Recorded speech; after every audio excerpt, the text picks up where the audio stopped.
Big Boss season 7 episode 50ന്റെ review ആണ്. Background lighting അതിലൊക്കെ ചെറിയ അപാകത ഉണ്ടാവാനായിട്ടുള്ള സാധ്യതയുണ്ട്. വൈകിട്ട് പെട്ടെന്നാണ് റൂമിലെ AC ഒന്ന് പോയത്. അപ്പോൾ ബെഡ്റൂമിൽ ഒരു ചെറിയ തട്ടിക്കൂട്ടിയുള്ള സെറ്റപ്പിലാണ് ഇത് ഷൂട്ട് ചെയ്യുന്നത്. പുറകിൽ ഞങ്ങളുടെ വീട്ടിലെ പ്ലാച്ച് ഇരിപ്പുണ്ട്, മൈൻഡ് ചെയ്യണ്ട, അതവിടെ ഇരുന്നുള്ളൂ, പ്രശ്നമൊന്നുമില്ല. പിന്നെ ബിഗ് ബോസ് ഹൗസിൽ ഇന്ന് ഒരു എവിക്ഷൻ നടന്നിരിക്കുന്നു. റെന ഫാത്തിമ പുറത്തേക്ക് പോയിരിക്കുന്നു. ആര്യൻ പുറത്തു പോകും എന്നൊക്കെ ഇങ്ങനെ പറഞ്ഞു കേട്ടിരുന്നു. എന്നാൽ റെന മാത്രമാണ് ഇന്ന് പുറത്തേക്ക് പോയത്. കുഴപ്പമൊന്നുമില്ല, 19 വയസ്സല്ലേ ഉള്ളൂ. ബിഗ് ബോസിലേക്കൊക്കെ എത്തി, അത്യാവശ്യം ഫെയിമിലേക്കൊക്കെ എത്തി, സ്വന്തം പേഴ്സണാലിറ്റിയെ വലിയ കുഴപ്പമില്ലാത്ത രീതിയിലേക്ക് പ്രസൻറ്റ് ചെയ്യാനായിട്ട് പറ്റിയ അവസരങ്ങൾ ഇനി തേടി വരും. 19 വയസ്സെന്നൊക്കെ പറയുമ്പോൾ ജീവിതത്തിൻ്റെ തുടക്കം മാത്രമായിട്ടുള്ളൂ. നമ്മളിൽ പല ആളുകളും പകുതിയൊക്കെ കഴിഞ്ഞ ആളുകളായതുകൊണ്ട്, പകുതിയൊക്കെ ഈ ആരോഗ്യമൊക്കെ വെച്ച് നോക്കുമ്പോഴത്തേന് പകുതി കഴിഞ്ഞ ആളുകളാകുമ്പോഴത്തേക്ക് 19 വയസ്സുകാരിയുടെ സാധ്യതകളെ കുറിച്ചിട്ട് ഓർത്ത് നമുക്ക് വലിയ പ്രതീക്ഷകളൊക്കെ ഉണ്ട്. ബിഗ് ബോസ് ഹൗസിൽ നിന്ന് ആളുകൾ അധികം നെഗറ്റീവ് ഒന്നുമില്ലാതെ വിവാദങ്ങളിൽ പെടാതെ പുറത്തേക്ക് പോകുന്നത് എനിക്ക് വലിയ സന്തോഷം നൽകുന്ന ഒരു കാഴ്ചയാണ്. ഈ മസ്താനി കാര്യം ബിഗ് ബോസ് ഹൗസിൽ അദ്ദേഹത്തിൻ്റെ ഗെയിമൊന്നും നമുക്ക് തീരെ ഇഷ്ടമുണ്ടായിരുന്നില്ല.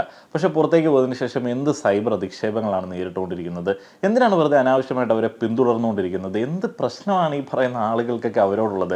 അവരൊരു ഗെയിം കളിച്ചു, അത് അവിടെയുള്ള കണ്ടസ്റ്റൻസിന് മാനസിക ബുദ്ധിമുട്ടുണ്ടാക്കി, ആ ദിവസങ്ങളിൽ അവരത് മറന്നു. പക്ഷേ ആളുകൾ ഇങ്ങനെ ഹെയ്റ്റുമായിട്ട് ഇങ്ങനെ നടക്കുകയാണ്. എങ്ങനെ സമയം കിട്ടുന്നു ഇത്തരത്തിലുള്ള ആളുകൾക്ക് ഇവരെയൊക്കെ ഇങ്ങനെ അധിക്ഷേപിക്കാനായിട്ട്? എനിക്ക് തോന്നുന്നു കുറേയധികം ഈ ഓൺലൈൻ കോണ്ടന്റ് ക്രിയേറ്റേഴ്സ് തന്നെയാണ് ഇതിൻ്റെയൊക്കെ പിന്നിൽ. അവരുടെ പാസ്റ്റ് ലൈഫ് എന്ന് പറഞ്ഞാൽ അവർക്ക് വലിയ പ്രായമൊന്നുമില്ലാത്ത സമയത്ത് അവരുടെ കുടുംബത്തിൽ നടന്നു എന്ന് പറയപ്പെടുന്ന ചില കാര്യങ്ങൾ, അല്ലെങ്കിൽ അവരുടെ മുന്നേ ഉള്ള ചില രൂപം എന്ന് പറയുന്ന, നമ്മളൊക്കെ ഓരോ കാലഘട്ടത്തിലും ശരീരത്തിൽ നല്ല സൗന്ദര്യം കൂടുകയും കുറഞ്ഞും ഒക്കെ ആളുകളുടെ കണ്ണിൽ കാണാമല്ലോ. അപ്പോൾ അത് എല്ലാം എടുത്തിട്ട് അവരെ ഭയങ്കരമായിട്ട് അപമാനിക്കാനായിട്ടുള്ള ശ്രമം. എന്തിനു വേണ്ടിയാണ് ഇതൊക്കെ ചെയ്തുകൊണ്ടിരിക്കുന്നത്?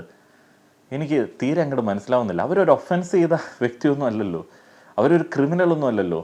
ഇങ്ങനെ പിന്തുടർന്ന് ആക്രമിക്കുകയാണ്. ലാലേട്ടൻ ഇന്ന് എപ്പിസോഡിൻ്റെ തുടക്കത്തിൽ ഒരു ചെറിയൊരു ഉപമയൊക്കെ പറഞ്ഞല്ലോ, ഒരു സ്റ്റോറി പോലെ പറഞ്ഞല്ലോ. ആരും ഉണ്ടാവില്ല, ഒരു തോണി നമ്മളുടെ നേർക്ക് വരുന്നു എന്ന് അകലേന്ന് കാണുമ്പോൾ തന്നെ ഇങ്ങനെ കലിപ്പുമായിട്ട് നമ്മളുടെ ദിവസങ്ങൾ സമയം ഇങ്ങനെ കളഞ്ഞുകൊണ്ടിരിക്കുകയാണ്. ലക്ഷ്മിയും അഭിഷേകും LGBTQ വിരുദ്ധർ, മഴവിൽ വിരുദ്ധർ എന്നൊക്കെ പറയുന്ന ആളുകളും അതൊക്കെയല്ലേ ചെയ്യുന്നത്.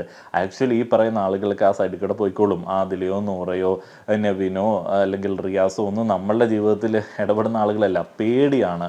ഇൻസെക്യൂരിറ്റികൾ കൊണ്ട് തീർത്ത കൊട്ടാരത്തിൽ ജീവിക്കുന്ന സമയത്ത് പേടിയാണ്. എല്ലാം എന്നെ ബാധിക്കുന്നു, എല്ലാം എൻ്റെ നേർക്ക് വരുന്നു എന്ന് പറഞ്ഞ് വെറുതെ സമയം കളഞ്ഞുകൊണ്ടിരിക്കുകയാണ്. ലാലേട്ടന് ദാദാസാഹിബ് ഫാൽക്കെ അവാർഡ് കിട്ടി. അതിൻ്റെ കമൻറ്റ് ബോക്സിൽ എന്തായിരുന്നു?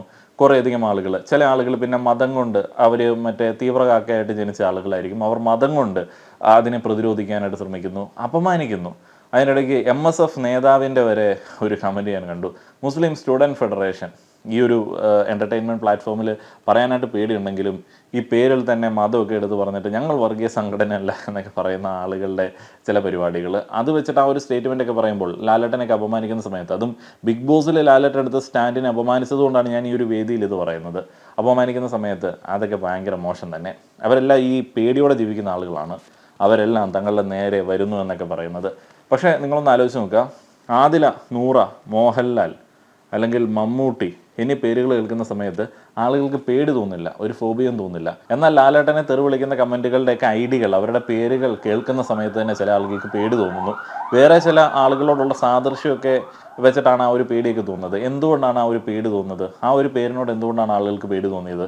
ഇതുപോലുള്ള അതിക്രമങ്ങൾക്ക് നേതൃത്വം കൊടുത്തതുകൊണ്ട് ആളുകൾക്ക് പേടിയാണ്. എന്തിനാണ് ആളുകളെ ഇങ്ങനെ പേടിപ്പിച്ച് ജീവിക്കാനായിട്ട് ശ്രമിക്കുന്നത്? ഞാൻ മൊത്തത്തിൽ ഈ ലാലേട്ടൻ ബിഗ് ബോസിലെടുത്ത ആ ഒരു നിലപാടുമായി ബന്ധപ്പെട്ട് ഉള്ള ഹെയ്റ്റ് വന്നതുകൊണ്ട് പറഞ്ഞു എന്നുള്ളതേ ഉള്ളൂ. കൂടുതൽ ഞാൻ പറയാനായിട്ട് ആഗ്രഹിക്കുന്നില്ല. കൂടുതൽ ഞാൻ പറയാം നാളെ മറ്റേ ചാനലിൽ. കാര്യമായിട്ട് തന്നെ ഞാനത് അഡ്രസ്സ് ചെയ്യാനായിട്ട് ഉദ്ദേശിക്കുന്നുണ്ട്. ഏതായാലും തമ്പനയിലിൽ ചോദിച്ചതുപോലെ തന്നെ ഇപ്പം എങ്ങനെ ഇരിക്കുന്നു? ഷാനവാസിനെ ഒരു അതിജീവിതനായിട്ട് ഇങ്ങനെ ചിത്രീകരിക്കാൻ വേണ്ടി കഴിഞ്ഞ കുറേ ദിവസങ്ങളായിട്ട് വലിയ ഫാൻ എഫേർട്ട് ഉണ്ടായിരുന്നു. എന്നാൽ അദ്ദേഹത്തിന് തന്നെ അറിയാം, അദ്ദേഹത്തിൻ്റെ കൂടെ നിന്ന് ആദിലയ്ക്കറിയാം, നൂറയ്ക്കറിയാം ഇതൊരു ചീഞ്ഞ കേസാണ് എന്നുള്ളത്. എങ്ങനെയാണ് ഇതൊരു ചീഞ്ഞ കേസാവുന്നത്? അദ്ദേഹത്തിൻ്റെ ഇമോഷൻസിനോ അദ്ദേഹത്തിൻ്റെ ബൗണ്ടറിയോ റെസ്പെക്ട് ചെയ്യാതിരിക്കുന്നതുകൊണ്ടല്ല ചീഞ്ഞ കേസ് ആവുന്നത്. അത് അവർക്ക് തന്നെ അറിയാം. അത് ആ ഒരു അർത്ഥത്തിലല്ല നെവിൻ ചെയ്തത്. വേണമെങ്കിൽ അങ്ങനെ ഒരു അർത്ഥം ആരോപിക്കാം. ഇപ്പോൾ ആരും അതിനകത്ത് കുറ്റമൊന്നും പറയത്തില്ല. പക്ഷേ ആരോപിച്ച് കഴിഞ്ഞാൽ കോമൺ സെൻസ് ഉള്ള ആളുകൾക്ക് അത് മനസ്സിലാവും. അപ്പോൾ അങ്ങനെ ഒരു വിശകലനം ഈ വീക്കെൻഡ് എപ്പിസോഡിൽ വന്നു കഴിഞ്ഞാൽ അത് അവർക്ക് ഡാമേജ് ഉണ്ടാക്കും.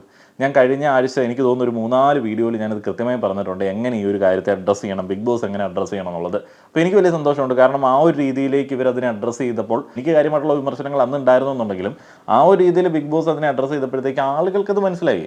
ആളുകൾ കുറച്ചും കൂടെ അത് അക്സെപ്റ്റ് ചെയ്തു. ഇപ്പോഴും ചില ഷാനവാസ് ഫാൻസ് ഒന്നും ചിലപ്പോൾ അക്സെപ്റ്റ് ചെയ്യത്തില്ല എങ്കിൽ കൂടെ ഷാനവാസിന് ഇല്ലാത്ത പ്രശ്നം എന്തിനാണ് നിങ്ങൾക്ക്? ശിവനുമായിട്ടുള്ള ഒരു തോണിയുടെ കഥ പറഞ്ഞിട്ടാണ് ലാലേട്ടൻ ഇന്നത്തെ എപ്പിസോഡ് സ്റ്റാർട്ട് ചെയ്തത്. പിന്നെ 50ാമത്തെ ദിവസം 50ാമത്തെ എപ്പിസോഡ് ആഘോഷിക്കുന്നതിൻ്റെ ഭാഗമായിട്ട് ഒരു കേക്കൊക്കെ ഇന്ന് ബിഗ് ബോസ് ഹൗസിൽ കട്ട് ചെയ്യുകയുണ്ടായി. റെനയാണ് ഇന്ന് വിക്റ്റായി പോയ നമ്മുടെ പ്രിയപ്പെട്ട റെനയാണ് കേക്കൊക്കെ കട്ട് ചെയ്ത് ആളുകൾക്ക് കൊടുക്കുന്നത്. ഹൗസിൽ ഉണ്ടായിരുന്ന സമയത്ത് ചില ഗെയിമിൽ എന്തെങ്കിലുമൊക്കെ പ്രശ്നങ്ങൾ റെനയുടെ ഭാഗത്തു നിന്ന് ഞാൻ ചൂണ്ടിക്കാണിച്ചിട്ടുണ്ടാവാം, കളിയാക്കിയിട്ടുണ്ടാവാം. പക്ഷേ എവിക്റ്റ് ആവുന്നതോടെ നമ്മൾ ആ ഒരു പരിപാടിയിൽ നിന്ന് കംപ്ലീറ്റ് ആയിട്ട് മാറും. നിങ്ങൾ അവിടെ വിജയകരമായിട്ട് 50 ദിവസം പൂർത്തിയാക്കിയ ഒരു മിടുക്കി കണ്ടസ്റ്റൻ്റ് ആയിട്ട് നമ്മൾ കൺസിഡർ ചെയ്യും. അങ്ങനെ റെന കേക്ക് കട്ടിയിരിക്കുകയാണ്. റെനയെ അവിടെ ലാലേട്ടൻ പ്രത്യേകമായിട്ട് വിളിച്ചിട്ടാണ് കേക്ക് കട്ടിയിപ്പിക്കുന്നത്. അതിനുശേഷം അനിമോൾ ആൻഡ് ടീമിൻ്റെയും അക്ബർ ആൻഡ് ടീമിൻ്റെയും കഥാപ്രസംഗങ്ങൾ ഉണ്ടായിരുന്നു. കഥാപ്രസംഗങ്ങൾ എന്ന് പറയുമ്പോഴത്തേന് അതൊരു സെറ്റയറായിട്ട് തന്നെയാണ് അവരത് പ്രസൻറ്റ് ചെയ്യുന്നത്. കളിയാക്കലുകൾ കാര്യമായിട്ട് തന്നെ ഉണ്ടായിരുന്നു, വ്യക്തിയധിക്ഷേപങ്ങൾ കാര്യമായിട്ട് ഉണ്ടായിരുന്നില്ല. അതിൽ വ്യക്തിയധിക്ഷേപമായിട്ട് ചിലപ്പോൾ പറയാൻ പറ്റുന്ന 1-2 വേർഡുകൾ സാരിത്തുമ്പ് പരാമർശവും അതേപോലെ തന്നെ പാൽക്കുപ്പി പരാമർശമൊക്കെയാണ്. അതൊരു തരം ജഡ്ജ്മെൻറ്റുകളാണ്. ഇപ്പോൾ ഏതെങ്കിലും ഒരു സ്ത്രീയുമായിട്ടുള്ള ഒരു ഫ്രണ്ട്ഷിപ്പ് അല്ലെങ്കിൽ ആ ഒരു സ്ത്രീയുമായിട്ട് കൂടുതൽ സമയം സ്പെൻഡ് ചെയ്യുന്ന ഒരാൾ അല്ലെങ്കിൽ അവരുടെ അങ്ങനെ ഒരു ബോണ്ടിനെ നിങ്ങൾ ഒരുമാതിരി സാരിത്തുമ്പ് ബോണ്ട് എന്ന് പറയുമ്പോൾ അത് വളരെ മോശമാണ്. ശരിക്കും പറഞ്ഞു കഴിഞ്ഞാൽ ആണുങ്ങളൊന്നും അങ്ങനെ പെൺകുട്ടികളുടെ അടുത്ത് സംസാരിക്കരുത്, ഫ്രണ്ട്ഷിപ്പ് വെക്കരുത് എന്നുള്ള മുൻവിധിയോടെയല്ലേ നിങ്ങൾ ആ ഒരു പാൽക്കുപ്പി എന്നുള്ള വിളിയൊക്കെ വിളിക്കുന്നതും സാരിത്തുമ്പ് എന്നൊക്കെ വിളിക്കുന്നതും. പിന്നെ ആര്യൻ എങ്ങനെയാണ് ഒരു പാൽക്കുപ്പി ആവുന്നത്? ഓക്കെ, ഇപ്പോൾ ഷാനവാസിനെ പോലെ തെറി വിളിക്കുന്നില്ല, അഗ്രഷൻ കാണിക്കുന്നുണ്ടാവില്ല, അതേപോലെ തന്നെ ഇമ്മച്വറായിട്ട് ബിഹേവ് ചെയ്യുന്നു. അപ്പോൾ അതൊരോ ആളുകളുടെ ക്യാരക്ടറാണ്, അതിനെ അംഗീകരിക്കാനായിട്ടൊന്നും പറ്റത്തില്ല. ഇതെല്ലാം ഒരു ടിപ്പിക്കൽ മെയിൽ സ്റ്റാൻഡേർഡ് വെച്ചിട്ട് ഇവരിങ്ങനെ വിളിക്കുന്നതാണ്. അപ്പോൾ അതൊഴിച്ച് നിർത്തി കഴിഞ്ഞാൽ ബാക്കിയൊക്കെ എനിക്ക് രസകരമായിട്ട് തോന്നി. അപ്പോൾ ഞാൻ ഓരോ ആളുകളെ കുറിച്ചിട്ട് അവർ പറഞ്ഞ് ജസ്റ്റ് ഒന്ന് നോട്ട് ചെയ്ത് വെച്ചിട്ടുണ്ട്. അപ്പോൾ ആദ്യം ആരാണ് കഥാപ്രസംഗം അവതരിപ്പിക്കേണ്ടത് എന്ന് ലാലേട്ടൻ ഇങ്ങനെ തീരുമാനിക്കുകയാണ്. കണ്ടസ്റ്റൻസ് അങ്ങോട്ടും ഇങ്ങോട്ടും പറയുന്നുണ്ട്. അക്ബർ പറഞ്ഞ് വിമൻ എംപവർമെൻ്റ് അല്ലേ അനു ചെയ്യട്ടെ. അപ്പോൾ ലാലേട്ടൻ മറ്റേ അക്ക വെക്കം പൊക്കമാണോ വെച്ചെന്നുള്ളത് എനിക്കറിയത്തില്ല, അതോ ഓരമ്മ കടയിൽ പോയി ഒരു സെറ്റ് വള വാങ്ങിയ കാര്യമാണോ എന്നറിയത്തില്ല. ഇങ്ങനെ വെച്ച് നമ്മുടെ അനിമോൾ ആൻഡ് ടീമിനെ തിരഞ്ഞെടുക്കുകയാണ്. അപ്പോൾ അനിമോളുടെ കഥ തുടങ്ങുന്നത്, അനിമോൾ ആൻഡ് ടീമിൻ്റെ കഥ തുടങ്ങുന്നത് അനീഷിൻ്റെ ഇൻട്രൊഡക്ഷനോടെയാണ്. ഒരു വലിയ കൊട്ടാരത്തിലെ കഥയാണ് അവർ പറയുന്നത്, ബിഗ് ബോസ് കൊട്ടാരം. അപ്പോൾ അക്ബറിൻ്റെ പുച്ഛത്തെക്കുറിച്ചിട്ട് അവർ സംസാരിക്കുന്നുണ്ട്. ഹ്യൂമാനിറ്റിയുടെ കാർഡ് എടുത്ത് കളിക്കുന്ന കാപ്പിക്കള്ളി ജിസേലിനെ കുറിച്ചിട്ട് അവർ പറയുന്നുണ്ട്. സാരിത്തുമ്പ് പിടിക്കുന്ന ഒരു ഗെയിം എന്ന് പറഞ്ഞിട്ട് ആര്യനെ കുറിച്ചിട്ട് പറയുന്നുണ്ട്. വെറും ഒരു മോഷ്ടാവായ എന്നെ എന്ന് തുടങ്ങിയിട്ട് നെവിനെ കുറിച്ചിട്ട് അവർ സംസാരിക്കുന്നുണ്ട്. നെവിനപ്പോൾ മറ്റേ ആ ഒരു സ്ഥായി പുച്ഛത്തിൽ നിൽക്കുകയാണ്. ഇന്ന് നെവിൻ ശ്രദ്ധിക്കപ്പെടാത്തതിൻ്റെ വേദനയുമായിട്ട് ഇങ്ങനെ നിൽക്കുകയാണ്. എടെ വിടറേ, ശ്രദ്ധിക്കപ്പെട്ട് കഴിഞ്ഞാൽ നെവിനും നാറും. അപ്പോൾ അത് അങ്ങോട്ടും ഇങ്ങോട്ടും പരസ്പരം മനസ്സിലാക്കി പോവുകയാണ് നല്ലത്. പിന്നീട് കക്കൂസിൽ കറയുണ്ടോ അവിടെ ബിന്നിയുണ്ട് എന്നൊക്കെ പറഞ്ഞ് ഏറ്റവും നന്നായിട്ട് ബാത്റൂം ക്ലീൻ ചെയ്യുന്ന ബിന്നിയെ അവർ മെൻഷൻ ചെയ്യുന്നുണ്ട്. പിന്നീട് മസ്താനി ലക്ഷ്മി കൂട്ടുകെട്ടിനെ കുറിച്ചിട്ടും 916 കുലസ്ത്രീ ആയിട്ടുള്ള ലക്ഷ്മിയെ കുറിച്ചിട്ടും അനുമോളെ കുറിച്ചിട്ടും അവർ പറയുന്നുണ്ട്. അനുമോളുടെ പ്ലാശിയെ കുറിച്ചിട്ട് പരാമർശിക്കുന്നുണ്ട്. പിന്നെ ശരിക്കും സാബുമാനെ കുറിച്ചിട്ട് പറയുന്നുണ്ട്. സാബുമാൻ്റെ ചിരി ഭയങ്കര രസമാണ് കേട്ടോ. ഞാനും നോക്കി ആദ്യഘട്ടങ്ങളിലൊക്കെ ഇദ്ദേഹം ഗെയിം കളിക്കുന്നില്ലല്ലോ, മിണ്ടാതിരിക്കുന്നല്ലോ എന്നൊക്കെ പറഞ്ഞു എന്നുണ്ടെങ്കിലും ഇപ്പം സാബുമാൻ തന്നെ പറഞ്ഞതുപോലെ പ്രേക്ഷകരിലെ ചില ആളുകൾ, ചിലപ്പോൾ ഞാനൊക്കെ ആ ഒരു കണത്തിലായിരിക്കും, ചിരിക്കുന്ന ഒരുത്തനെങ്കിലും ഉണ്ടല്ലോ കൊള്ളാം എന്നുള്ളൊരു മൈൻഡിലാണ്. ഞാൻ നോക്കിയപ്പോൾ വൈഫൊക്കെ സാബുമാൻ നല്ലൊരു പയ്യൻ എന്നുള്ള രീതിയിലൊക്കെ കണ്ട് ആസ്വദിക്കുന്നു. കാരണം ഈ ഗെയിം എന്നൊക്കെ പറയുന്നത് റിവ്യൂ നേരത്ത് മാത്രമാണ് ഉണ്ടാവുന്നത്. അല്ലെങ്കിൽ ഒരാളുടെ ഫാനായിട്ട് മാറുന്ന സമയത്താണ് ആക്ച്വലി ഈ ഗെയിമൊക്കെ നമ്മൾ ഡിമാൻഡ് ചെയ്യുന്നതെന്ന് എനിക്കിപ്പോൾ മനസ്സിലായി. ഈ വൈകിട്ട് ഈ എപ്പിസോഡ് മാത്രം കാണുന്ന പ്രേക്ഷകർക്ക്, സന്തോഷം ആഗ്രഹിക്കുന്ന പ്രേക്ഷകർക്ക്, അല്ലെങ്കിൽ റിയാലിറ്റി ഷോയ്ക്കും സീരിയലിനും ഇടയ്ക്ക് ഇത് കാണുന്ന ആളുകൾക്ക് അവിടെ ചിരിച്ചൊക്കെ ഇങ്ങനെ നിൽക്കുന്ന ഒരാളെ ഇഷ്ടമാണ്, അവർക്ക് വിഷമിപ്പിക്കുന്ന ആളുകളെ ഇഷ്ടമില്ല. അപ്പം അത് ആ ഒരു പെർസ്പെക്റ്റീവിൻ്റെ ഒരു ചേഞ്ച് ഉണ്ട്. അതായിരിക്കും സാബുമോനെ അവിടെ ആളുകൾ പിടിച്ചു നിർത്തിയിരിക്കുന്നത്. പിന്നെ സുപ്രഭാതം സുബ്രൂട്ടൻ അനീഷിനെ കുറിച്ചിട്ട് പറയുന്നുണ്ട്. ഷാനവാസിൻ്റെ ആങ്ങള പരിപാടിയെ കുറിച്ചിട്ട് പറയുന്നുണ്ട്. അഭിലാഷ് കുത്തിത്തിരിപ്പാണ് എന്ന് പറയുന്നു, കഥ ഇറക്കുമെന്ന് പറയുന്നു. പിന്നെ പെൻ പടർത്തും റെനയെ കുറിച്ചിട്ട് പറയുന്നുണ്ട്. അതൊക്കെ ഒരു തമാശ രൂപേണയാണ് പറഞ്ഞത്, അത്ര വലിയൊരു തീവ്രമായിട്ടൊന്നും വന്നില്ല കേട്ടോ. പിന്നെ ജിഷിൻ കണ്ണൂർക്കാരനാണ് എന്ന് എനിക്ക് ആദ്യം മനസ്സിലായിട്ടുണ്ടായിരുന്നില്ല. അപ്പോൾ കണ്ണൂർക്കാരനായിട്ടുള്ള ജിഷിനെ കുറിച്ചിട്ട് പറയുന്നുണ്ട്. ഉണ്ണക്കണ്ണൻ ജിഷിൻ എന്നൊക്കെ പറയുന്നുണ്ട്. അതിനുശേഷം അക്ബറിൻ്റെ കഥാപ്രസംഗമാണ്. ജീവിതത്തിൻ്റെ ഒരു നേർക്കാഴ്ച എന്നുള്ളൊരു ഇൻട്രൊഡക്ഷനോടെയാണ് അവരവരുടെ സ്റ്റോറി ഇൻട്രൊഡ്യൂസ് ചെയ്യുന്നത്. അതിൽ പകൽ ഷൂട്ട് എന്നുള്ള ഒരു കഥാ നാമമൊക്കെയാണ് അതിന് ചൂസ് ചെയ്തിരിക്കുന്നത്. ഇവിടെ മനുഷ്യനെ കാണാനായിട്ടില്ല, എന്തോ ഒരു നാറ്റമുണ്ടല്ലോ ഇവിടെ എന്ന് അക്ബർ ഒരു സ്വയം വിമർശനമാണ് ആദ്യം നടത്തിയത്. സെപ്റ്റി ടാങ്ക് പരാമർശത്തെക്കുറിച്ചിട്ട് അക്ബറിനെ കുറിച്ചിട്ട് തന്നെ പറയുന്നു. അതിനുശേഷം പരീക്ഷയ്ക്ക് കാണാപ്പാടം പഠിച്ചു വന്ന് ഗെയിം കളിക്കുന്ന പകൽ മാന്യനായിട്ടുള്ള ഒറ്റയാൻ അനീഷ് എന്നൊക്കെ പറഞ്ഞിട്ട് പറയുന്നു. അനീഷ് അമ്മാവൻ എന്നുള്ളതാണ് അവർ വിളിക്കുന്നത്. കുടുംബ പ്രേക്ഷകരുടെ ആ ഒരു മൈൻഡ് പിടിച്ചടക്കാൻ കുതന്ത്രവുമായിട്ട് നടക്കുന്ന നമ്മുടെ അനുമോളെ കുറിച്ചിട്ട് പറയുന്നുണ്ട്. സുന്ദരിയായിട്ടുള്ള ജിസേലാണോ സുന്ദരിയായിട്ടുള്ള അനുമോളാണോ, അതിൻ്റെ ഒരു കമ്പാരിസൺ അവർക്കിടയിലെ മത്സരത്തെ കുറിച്ചിട്ട് പറയുന്നുണ്ട്. പിന്നെ രണ്ടാളുകളും കള്ളികളാണ് എന്ന് കോമൺ ആയി തന്നെ പറയുന്നുണ്ട്. അതിനുശേഷം മറ്റേ പീരങ്കി ഉണ്ട പോലെ പാഞ്ഞ നെവിൻ, പുറത്തേക്ക് പാഞ്ഞ നെവിൻ തിരിച്ച് മാപ്പുമായി അകത്തേക്ക് വന്നതിനെ കുറിച്ചിട്ട് പറയുന്നു. അടിയുണ്ടാക്കാൻ കേമി ആങ്ങളയുടെയും പൊന്ന് പെങ്ങൾ എന്നുള്ള രീതിയിലൊക്കെ ആദിലയെ കുറിച്ചിട്ടൊക്കെ പറയുന്നുണ്ട്. ഷാനവാസിനെ കുറിച്ചിട്ടും പറയുന്നുണ്ട്. പിന്നെ ബിന്നി, അഭിലാഷ് എന്നിവരുടെ സ്ക്രൂ കയറ്റലിനെ കുറിച്ചിട്ടും അവരുടെ കുത്തിത്തിരിപ്പുകളെ കുറിച്ചിട്ടും പറയുന്നുണ്ട്. വൈൽഡ് കാർഡുകളായിട്ട് 5 ആളുകൾ വന്നു, 2 പേർ കോളിളക്കം ഉണ്ടാക്കുമെന്ന് പറഞ്ഞു, എന്നാൽ അവരിപ്പോൾ വീട്ടിലിരുന്ന് ബിഗ് ബോസ് കാണുകയാണ് എന്ന് പറഞ്ഞ് കളിയാക്കി നല്ല രീതിയിൽ പറഞ്ഞു വിട്ടിട്ടുണ്ട്. പിന്നെ ഈ വൈൽഡ് കാർഡുകൾ മുഴുവൻ ഒരു അലമ്പാണ്, അവരെ കൊണ്ടൊന്നിനും കൊള്ളത്തൊന്നുമില്ല, എല്ലാം പരാജയമാണ് എന്ന് അക്ബർ അവിടെ എടുത്ത് പറയുന്നുണ്ട്. പിന്നെ സീരിയൽ നടൻ കച്ചറ വീരൻ, നിലപാടില്ല വെളിപാടില്ല എന്നൊക്കെ പറഞ്ഞിട്ട് ഷാനവാസിനെ അവർ അവിടെ അവതരിപ്പിക്കുന്നുണ്ട്. നല്ല കോമഡി ആയിരുന്നു. ഷാനവാസ് ഇത് എൻജോയ് ചെയ്തു. പിന്നെ അതിഥികൾ വന്നതിനെ കുറിച്ചിട്ടും ഹോട്ടൽ ടാസ്കിനെ കുറിച്ചിട്ടും പറയുന്നുണ്ട്. ഏതായാലും ഇതൊക്കെ വളരെ ഭംഗിയായിട്ട് നമുക്ക് ആസ്വദിക്കാൻ പറ്റുന്ന സംഗതികളായിരുന്നു. അക്ബറിൻ്റെ ആ ഒരു വരികൾ ക്രിയേഷനൊക്കെ വളരെ രസമാണ്. ഒരു നിമിഷ കവിയാണ് അക്ബർ. നമ്മൾ മുൻപ് പലതവണ ആസ്വദിച്ചിട്ടുണ്ട്. ഈ സമയത്തൊക്കെ നെവിൻ കുറച്ചൊന്ന് ഓക്കെ ആയി. അപ്പോഴത്തേക്ക് നെവിൻ അവിടെ കയ്യിൽ കിട്ടിയത് എന്തോ തിന്നാനുള്ള ശ്രമമായിരുന്നു. ഇടയ്ക്കെന്തോ ചോറ് കഴിക്കാൻ പോയി, അതിനിടയിൽ കേക്ക് അവിടെ ഇരിപ്പുണ്ട്, എന്നാൽ എല്ലാ ആൾക്കാരും എടുത്തു, വീണ്ടും എടുക്കണമെന്ന് ആഗ്രഹമുണ്ട്, കൈയൊക്കെ നക്കിക്കൊണ്ടിരിക്കുന്നു. പാവം ലാലേട്ടൻ അത് കണ്ടപ്പോൾ വിഷമത്തോടെ വേണമെങ്കിൽ ഒരു കേക്കും കൂടി എടുത്ത് കഴിച്ചോളൂ എന്ന് പറയുന്നു. ഇതിനുശേഷം ഇതുവരെയുള്ള ഗെയിമിനെ കുറിച്ചിട്ടുള്ള ഒരു വിശകലനമായിരുന്നു. കണ്ടസ്റ്റൻസിൻ്റെ ഒരു പെർസ്പെക്റ്റീവൊക്കെ അവിടെ പങ്കുവയ്ക്കാനുള്ള അവസരം ഉണ്ടായിരുന്നു. സത്യസന്ധമായിട്ട് ഇവിടെ ചെയ്ത ഒരു കാര്യം പറയണം, സങ്കടകരമായിട്ട് അവിടെ സംഭവിച്ച ഒരു കാര്യം, ചെയ്ത ഒരു കാര്യം പറയാം, പ്രേക്ഷകർ എന്തിന് തന്നെ ഇവിടെ നിലനിർത്തുന്നു എന്നുള്ളതിനെ കുറിച്ചിട്ടുള്ള ഒരു പെർസ്പെക്റ്റീവ് ഇവിടെ ഷെയർ ചെയ്യാം. പ്രേക്ഷകർ എന്തിന് തങ്ങളെ അവിടെ നിലനിർത്തുന്നു എന്നുള്ളതിനെ കുറിച്ചിട്ടുള്ള പെർസ്പെക്റ്റീവ് പറയാം. ഇടയ്ക്ക് ആംബുലൻസ് പോകുന്നത് നിങ്ങൾ ശ്രദ്ധിക്കുന്നുണ്ടെന്ന് ഞാൻ വിചാരിക്കുന്നു. ഇടയ്ക്കൊക്കെ ആളുകൾ കമൻറ്റ് ചെയ്ത് ചോദിക്കാറുണ്ട് ഞാൻ സ്ഥിരം മെഡിക്കൽ കോളേജിൻ്റെ അടുത്താണോ എന്നുള്ളത്. വൈഫ് മറ്റേ ഡോക്ടർ ആയതുകൊണ്ട് നമുക്ക് ഈ മെഡിക്കൽ കോളേജിൻ്റെ അടുത്ത് നിൽക്കേണ്ടതുണ്ട്. അപ്പോൾ ഓരോ കോളേജൊക്കെ മാറുമ്പോൾ നമ്മളിങ്ങനെ അടുത്ത് വന്ന് നിൽക്കും. പക്ഷേ ഇതൊരു ഓർമ്മപ്പെടുത്തലാണ് കേട്ടോ. നമ്മൾ ഈ വൻ പരിപാടിയൊക്കെ ബിഗ് ബോസ്, ഫൈറ്റ്, മറ്റേ അവരോടുള്ള വിരുദ്ധത, ഇവരോടുള്ള വിരുദ്ധത. ഇപ്പോൾ ഈ ആംബുലൻസ് എന്നൊക്കെ പറയുമ്പോഴത്തേന് അത് വേറൊരു വൈബ് പിടിച്ച സംഭവമാണ്. ഞാൻ ഈ ആംബുലൻസിൻ്റെ പുറകെയൊക്കെ ട്രാവൽ ചെയ്തിട്ടുണ്ട്. അമ്മയെ ഇങ്ങനെ ഹോസ്പിറ്റലിൽ നിന്ന് മറ്റൊരു ഹോസ്പിറ്റലിലേക്ക് ഷിഫ്റ്റ് ചെയ്യുന്ന സമയത്ത്, അമ്മയായിട്ട് നമ്മൾ വേറെ ഹോസ്പിറ്റലിലേക്ക് പോകുന്ന സമയത്ത്, അപ്പോൾ ആ ഒരവസ്ഥ എന്ന് പറയുന്നത് നമ്മളുടെ നിത്യജീവിതത്തിൽ നമ്മൾ പറയുന്ന നമ്മളെ അഹങ്കാരമൊക്കെ മാറ്റിവെക്കുന്ന ഒരവസ്ഥയാണ്, മാറിപ്പോകുന്നൊരവസ്ഥയാണ്. അപ്പോൾ അതൊക്കെ ഇടയ്ക്ക് ഓർക്കാനായിട്ടുള്ള ഒരു ഓർമ്മപ്പെടുത്തലായിട്ട് നിങ്ങളും അതിനെ കൺസിഡർ ചെയ്തോളുക. അനീഷാണ് തുടക്കം ഇടുന്നത്. അനീഷ് പറയുന്നു കള്ളം പറഞ്ഞിട്ടില്ല. ഏറ്റവും സത്യസന്ധമായിട്ട് അനീഷ് പറയുന്ന കാര്യമാണ് കള്ളം പറഞ്ഞിട്ടില്ല. കള്ളം പോലെയുള്ള ചില സംഭവങ്ങളൊക്കെ പറഞ്ഞിട്ടുണ്ട്, ചില ഗെയിമൊക്കെ കളിച്ചിട്ടുണ്ട്, അതൊക്കെ യാഥാർത്ഥ്യമാണ്, എടുത്തു പറയുന്നില്ല. കറക്റ്റ് ടൈമിൽ ഉറങ്ങി എഴുന്നേൽക്കാൻ പറ്റുന്നുണ്ട്, വളരെ കൃത്യമായിട്ടുള്ള കാര്യമാണ്. അതിൽ അനീഷ് അടിപൊളിയാണ്. രാത്രി ഇരുന്നുള്ള ഗോസിപ്പുകളോ അല്ലെങ്കിൽ പുതപ്പ് പരിപാടികളോ ഒന്നും കാണാനായിട്ടോ അതിൽ കമൻറ്റ് പറയാനായിട്ടോ ഒന്നും അനീഷിനെ കിട്ടാറില്ല. പല കാര്യങ്ങളും പുള്ളി അറിയില്ല. പുള്ളി നേരത്തെ കിടന്ന് നേരത്തെ എഴുന്നേൽക്കും. അതുകൊണ്ട് പകൽ ഗെയിമിൽ ആക്റ്റീവായിട്ടിരിക്കാൻ പറ്റും, ഉറങ്ങി പോകാറില്ല. പിന്നെ സമരം ചെയ്തപ്പോൾ ശോഭയെ അവിടേക്ക് വലിച്ചിട്ടു. ശോഭയെക്കുറിച്ചിട്ട് വളരെ അവരെ വേദനിപ്പിക്കുന്ന രീതിയിൽ സംസാരിച്ചു, സോറിയൊക്കെ പറയുന്നുണ്ട്. അതേപോലെ തന്നെ കഠിന ഹൃദയനായിരുന്നു ഇങ്ങടേക്ക് വരുന്ന സമയത്ത്, ശരിയായിരുന്നു കേട്ടോ. ഇപ്പോൾ ഫ്രണ്ട്ഷിപ്പിൻ്റെ വാല്യൂ മനസ്സിലാക്കുന്നു, ഫ്രണ്ട്ഷിപ്പ് എന്ന വലിയ കാര്യം ജീവിതത്തിലേക്ക് കടന്നു വന്നു, അത് നല്ലതിന് വേണ്ടിയാണ്. പിന്നെ ആളുകൾ പറയും ഗെയിമിൽ അത് അനീഷിനെ ബാധിക്കും, ഞാൻ തന്നെ പറയും. പക്ഷേ എന്നാലും മനുഷ്യന് മനസ്സിൽ ഗുണം ഉണ്ടാവുക എന്നുള്ളതാണല്ലോ ഏറ്റവും പ്രധാനപ്പെട്ട സംഗതി. ഷാനവാസ് പറയുന്നു കുറേ ആളുകൾ തൻ്റെ അടുത്തേക്ക് വന്നു, സത്യസന്ധത അവർക്ക് തിരിച്ചു കൊടുത്തു, നല്ലൊരു ഫ്രണ്ട്ഷിപ്പ് ഞാൻ അവർക്ക് കൊടുത്തിട്ടുണ്ട്. പിന്നെ നെവിനോടുള്ള ഇഷ്യൂവിൽ ഖേദം പ്രകടിപ്പിക്കുന്നുണ്ട്, ദേഷ്യം വന്നപ്പോൾ പറഞ്ഞതാണ് എന്ന് ഷാനവാസ് പറയുന്നു. ഷാനവാസ്, ആദില, നൂറ എന്നിവരോട് അത്ര പൂർണ്ണമായിട്ട് അത് സമ്മതിക്കത്തില്ല എന്നുണ്ടെങ്കിലും മനസ്സാക്ഷിയുടെ മുൻപിൽ ഷാനവാസിനറിയാം ദേഷ്യം വന്നപ്പോൾ അതൊരു ഗെയിമായിട്ട് ഇറക്കിയിട്ടതാണ് എന്നുള്ളത്. അപ്പോൾ ഷാനവാസ് പറയാതെ അങ്ങോട്ട് പറയുന്നുണ്ട്, അത് വെളിപ്പെടുത്തുന്നുണ്ട് പല സാഹചര്യങ്ങളിലും. പിന്നീട് നിലപാടിൽ ഉറച്ചു നിന്നു എന്ന് ഷാനവാസ് പറഞ്ഞു. ഇതൊക്കെ പറഞ്ഞിട്ട് നിലപാടിൽ ഉറച്ചു നിന്നു എന്ന് ഷാനവാസ് പറയുന്നുണ്ട്. കുഴപ്പമൊന്നുമില്ല, മനുഷ്യന്മാരല്ലേന്നേ. എനിക്ക് ഷാനവാസിനോട് ഒരു പ്രശ്നവുമില്ല, എനിക്കിഷ്ടമാണ്. ജിസേൽ പറയുന്നു ടാസ്ക് ചെയ്തിട്ടുണ്ട്, വന്നപ്പോൾ മുതൽ എല്ലാ ടാസ്കുകളും ഭംഗിയായിട്ട് ചെയ്തിട്ടുണ്ട്. ഹൃദയം കൊണ്ട് ഫുഡ് ഉണ്ടാക്കി കൊടുത്ത കഥയൊക്കെ നമ്മൾ സ്ഥിരമായിട്ട് ഗെയിമിൽ കാണാറുണ്ട്. ഈ മറ്റേ ജിസേലിൻ്റെ ഹൃദയം അവിടെ വലിയ ചർച്ചയാവുകയും ബാക്കിയുള്ള ആളുകൾക്ക് അത് വലിയ ഡാമേജായി മാറുകയും ചെയ്തിട്ടുണ്ട്. എനിക്ക് തോന്നുന്നു അക്ബറിനൊക്കെ കുറച്ച് ഹെയ്റ്റ് വന്നത്, ആളുകൾക്ക് ഇഷ്ടക്കേട് വന്നത് ജിസേലിൻ്റെ ഒരു ഫുഡ് ഗെയിം കൊണ്ടാണ്. പിന്നെ ആര്യൻ പുറത്തേക്ക് പോവുകയാണെങ്കിൽ അതിൻ്റെ പ്രധാനപ്പെട്ട കാരണം അതൊക്കെ തന്നെ ആയിരിക്കും. പിന്നെ ഡേ 1 തൊട്ട് ജിസേലായിട്ട് തന്നെയാണ് നിന്നത്.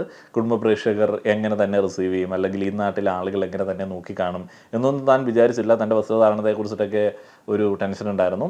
അപ്പോൾ അങ്ങനെ കുലസ്ത്രീയാകാൻ നോക്കിയിട്ടില്ല എന്നൊക്കെ പറയുന്നു. അതേപോലെ തന്നെ വഴക്കുണ്ടാക്കുമ്പോൾ മോശം വീടുകൾ അല്ലെങ്കിൽ തെറി ഉച്ച എന്നീ കാര്യങ്ങളൊന്നും ജിസേലിൻ്റെ ഭാഗത്തു നിന്നുണ്ടായിട്ടില്ല. അതൊക്കെ വളരെ ശരിയാണ് കേട്ടോ.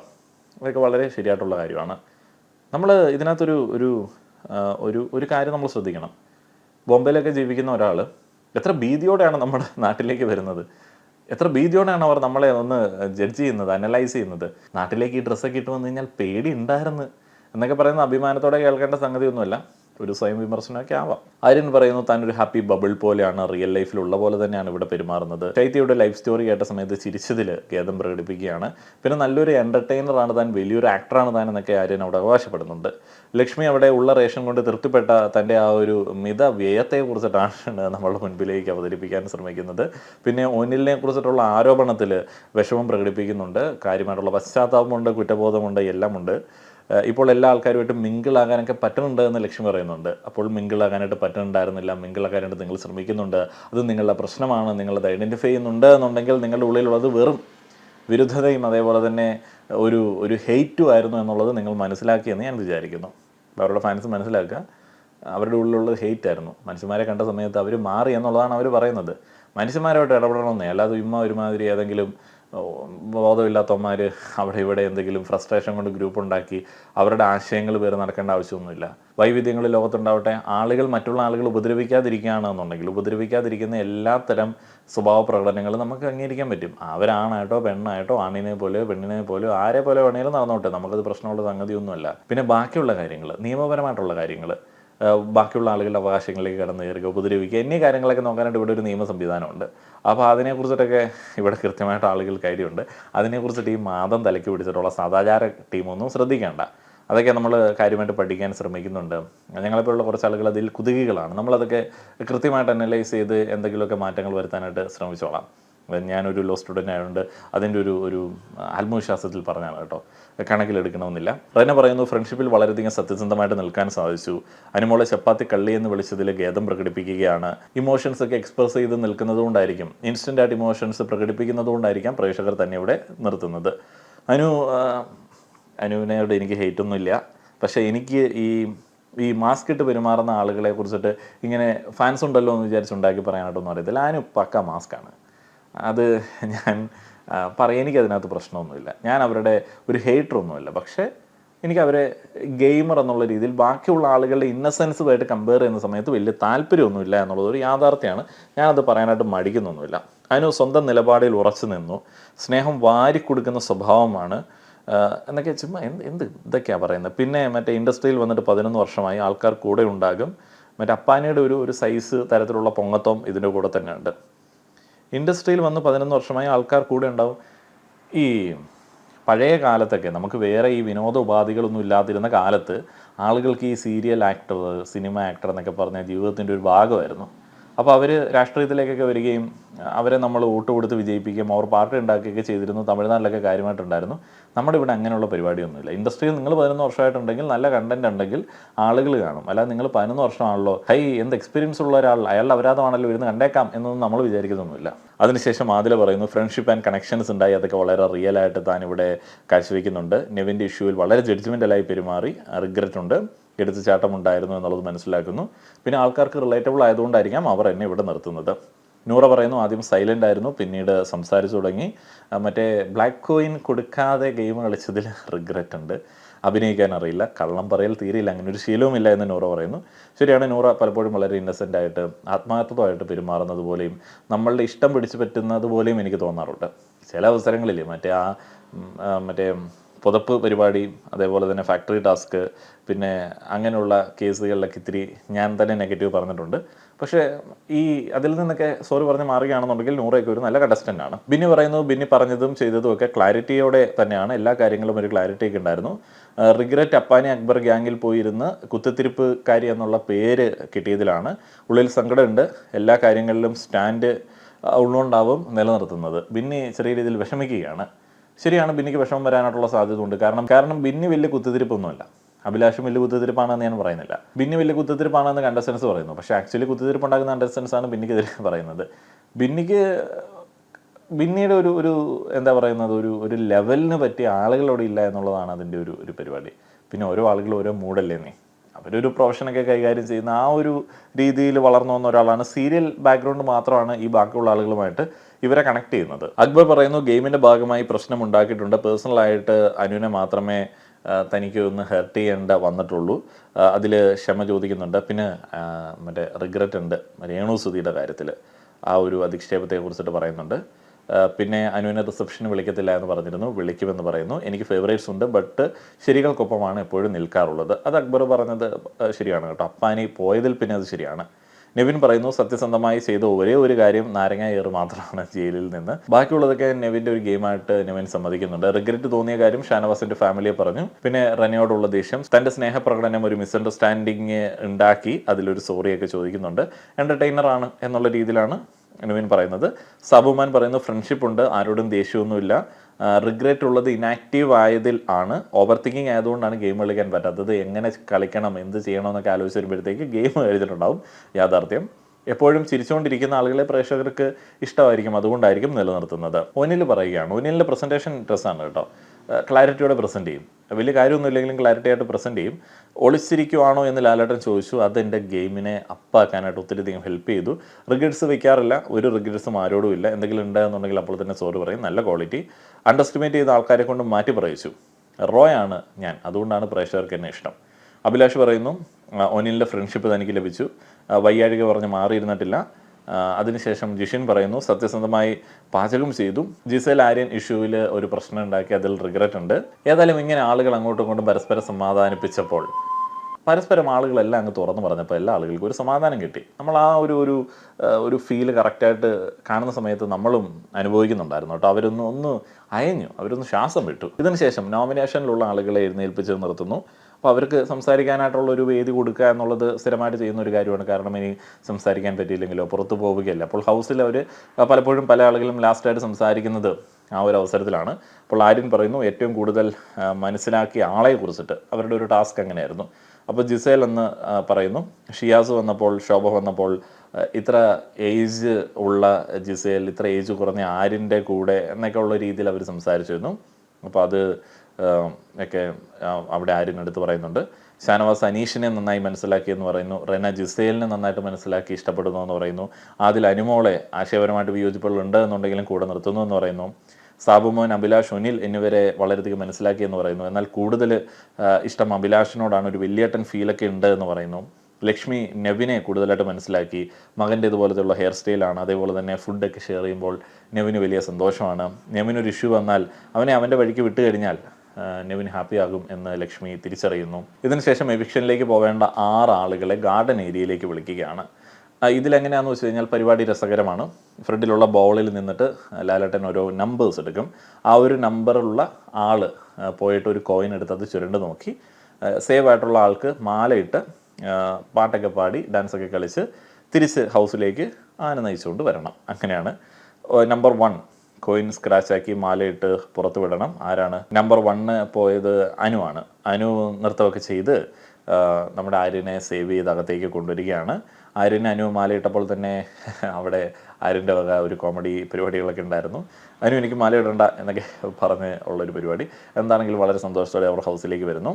പിന്നീട് 3 നമ്പർ കിട്ടിയ അനീഷ് പുറത്തേക്ക് പോകുന്നു. ഷാനവാസ് സേവ്ഡാണ്.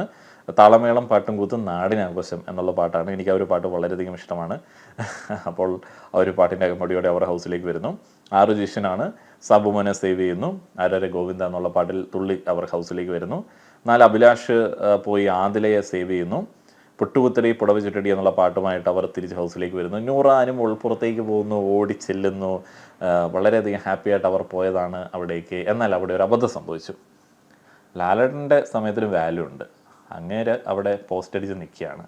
ഇവരുടെ സ്നേഹപ്രകടനമൊക്കെ കഴിഞ്ഞിട്ട് വേണം പുള്ളിക്ക് എപ്പിസോഡ് തീർത്തിട്ട് പോകാനായിട്ട്.